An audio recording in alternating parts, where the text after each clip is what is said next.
Remember that time when I was left on the side of the road after a date because he canceled the Uber? The guy got so messed up on the date.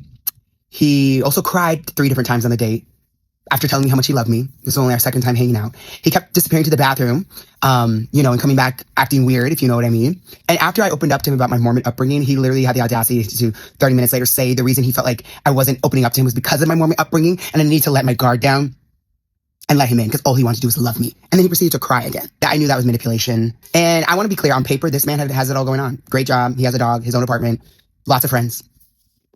Just goes to show you, being in a relationship with that person is totally different than being friends with that person. So then I proceeded to ask him, has he ever done therapy? I already knew the answer. He said no, of course. He prefers to pray.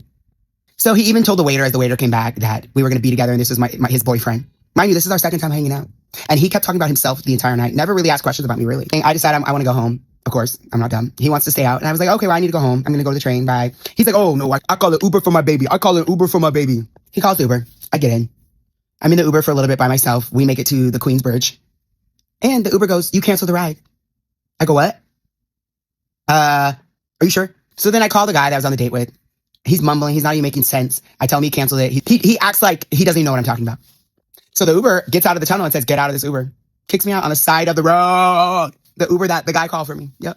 And now I'm on the side of the road. Luckily, I'm at the point of my journey. I just call my own Uber. I can get home no matter what, obviously. But I call the guy one more time and I'm just like, I'm not okay with this. I'm on the side of the road. You canceled the Uber. He's so messed up. He's not making sense. And he says, just come to my apartment. Just come to my apartment. You have my location. He sends me his location. He says, I'm just going to go back home to my apartment. You're welcome to come over. I'm like, oh, okay. Of course I wasn't going to do that. So I get in my own Uber. I'm Ubering home. And guess what?